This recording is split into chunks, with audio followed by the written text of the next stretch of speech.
Kita perhatikan informasi gambar tadi di mana seorang Yahudi meminta visa untuk masuk ke Palestina di tahun 1934. Dia adalah Shimon Peres. Shimon Peres adalah mantan Presiden Israel ke-9. Dia bermigrasi bersama keluarganya di tempat yang sekarang dikenal sebagai negara British Mandat Palestina pada tahun 1934 yang kemudian bermukim di Tel Aviv di Palestina. Dia bersekolah di Guela, kemudian melanjutkan ke sekolah pertanian di Ben Semen. Pada 1947, ia mengikuti wajib militer di Haganah, di mana Haganah adalah cikal bakal pasukan pertahanan Israel. Peres masuk di bagian pengadaan senjata. Pada tahun 1952, dia diangkat sebagai Deputi Direktur Jenderal Kementerian Pertahanan Militer Israel, kemudian memperoleh pesawat jet tempur Dassault Mirage dari Prancis, juga bersama Prancis membangun sebuah reaktor nuklir. Peres merupakan politikus Israel yang handal. Mantan Presiden Israel ke-9, mantan Perdana Menteri, mantan Menteri Luar Negeri, dan mantan Wakil Perdana Menteri dalam koalisi di bawah kepemimpinan Ariel Sharon. Peres dan Sharon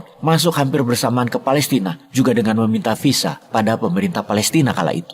Siapa Ariel Sharon? Ariel Sharon adalah seorang jenderal dan politisi Israel yang menjabat sebagai Perdana Menteri Israel ke-11 pada Maret 2001 hingga April 2006. Sebelumnya, Sharon menjabat sebagai Komandan Angkatan Darat Israel sejak pembentukannya pada tahun 1948, bergabung sebagai prajurit hingga karirnya meningkat sebagai seorang perwira tinggi dalam militer Israel. Ia berperan penting dalam Perang Palestina 1948 dengan menjadi komandan peleton dalam Brigade Alexandroni dan berpartisipasi pada banyak pertempuran termasuk dalam Operasi Bin Nun Aleph. Dia adalah tokoh penting dalam pembentukan unit 101 dan operasi pembalasan, serta dalam krisis Suez di tahun 1956 dia berperan penting. Perang 6 hari di tahun 1967, Perang Atrisi dan Perang Yom Kippur di 1973. Sharon disebut sebagai komandan lapangan terhebat dalam sejarah Israel. Setelah pensiun dari militer, Sharon memasuki dunia politik bergabung dengan Partai Likud dan menjabat di sejumlah jabatan militer dalam pemerintahan. Sebagai Menteri Pertahanan, dia memimpin Perang Lebanon 1982, di mana dia memikul tanggung jawab atas pembantaian Sabra dan Shatila. Perannya dalam pembantaian itu membuatnya dikenal dengan sebutan penjagal dari Beirut di kalangan orang Arab. Dari tahun 70-an hingga tahun 1990-an, Sharon melakukan ekspansi pembangunan permukiman Israel di tepi barat dan jalur Gaza dengan sangat agresif dan kasar terhadap warga Palestina.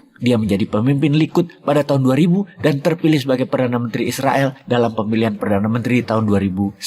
Dia pun menjabat sebagai Perdana Menteri Israel dari tahun 2001 hingga 2006.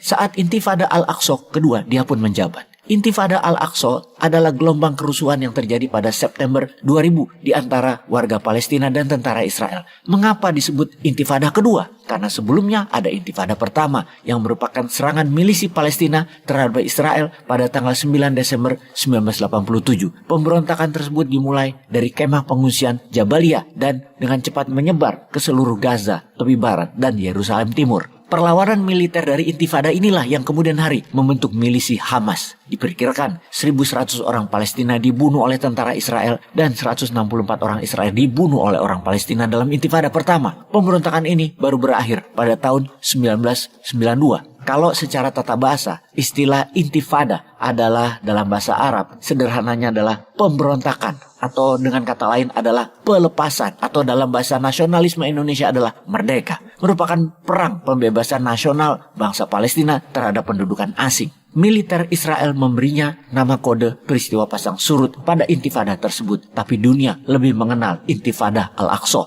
Nama lain Intifada adalah Perang Arafat. Menurut nama tokoh Palestina yang disalahkan Israel karena memulainya. Secara resmi, gerakan kemerdekaan Intifada belum berakhir. Namun KTT Sharm el-Sheikh, gencatan senjata yang disetujui oleh Presiden Mahmud Abbas dan organisasi Mujahidin Palestina, yang mana kemudian tingkat kekerasan menjadi relatif rendah selama tahun 2005, dianggap sebagai akhirnya. Secara umum, belum berakhir jika dihubungkan dengan perubahan dalam pemerintahan Palestina menyusul kematian Yasser Arafat. pada 25 Januari 2006, Hamas memenangkan pemilu legislatif Palestina, kemudian tokoh Hamas, Ismail Haniyeh, menjadi Perdana Menteri Palestina. Hal ini memicu kemarahan Israel dan Amerika, sehingga kekerasan kembali terjadi. Pada Juni 2006, Israel kembali menginvasi Gaza dalam operasi hujan musim panas atau Operation Summer Rain. Sekali lagi kita ingatkan, Israel menginvasi masuk ke Palestina itu lebih banyak daripada Hamas menyerang Israel dalam 20 tahun terakhir ini. Hal ini harus difahami, jangan sampai memberikan kesan ketika milisi Hamas atau ketika Palestina bergerak, itu artinya teroris yang menyerang negara berdaulat Israel. Yang sebenarnya adalah Israel yang teroris menyerang kedaulatan Palestina. Di mana dalam Intifada kedua pada 26 November 2006, Israel dan kelompok militan Palestina menyetujui gencatan senjata. Tapi pada Mei 2007, kekerasan kembali terjadi menyusul serangan roket Qassam ke Israel. Dibalas dengan serangan udara Israel ke Gaza. Begitu terus bolak-balik sampai kapan? Sampai Israel keluar dari tanah Palestina. Kita kembali ke sejarah. Terlihat sebelum ada negara Israel, maka negara Palestina adalah negara berdaulat. Untuk seorang Ariel Sharon masuk ke wilayah Palestina, dia harus memiliki izin visa. Untuk Shimon Peres, sama. Dia masuk ke wilayah Palestina, dia harus memiliki izin visa masuk. Lalu sekarang ada negara Israel. Tentunya yang jadi pertanyaan, dari mana Israel tahu-tahu punya sebuah wilayah? Ya dari menjajah. Dengan menggunakan kekuatan PBB, dengan menggunakan kekuatan negara adidaya Inggris, Perancis, Amerika, dan mendukung militernya. Punya uang dan pencitraan narasi. Namun kalau yang namanya penjajah, ya tetap aja penjajah. Jangan dibilang mempertahankan kedaulatan negara. Sahabat, narasi kita akan terus mengungkapkan kebenaran berdasarkan fakta karena kita menjalankan amanah Undang-Undang 45 di mana mengatakan kemerdekaan adalah hak segala bangsa. Kita anti-imperialisme, kita mendukung hak hidup humanisme. Untuk merdeka, kita pun harus berdaulat. Berdaulat hingga ke akar-akarnya, di mana kita harus bisa merdeka. Bernegara bisa hidup tanpa hutang dan tanpa beban terikat oleh kepentingan yang tidak membela rakyat. Itulah penjajahan dalam bentuk lain. Peace.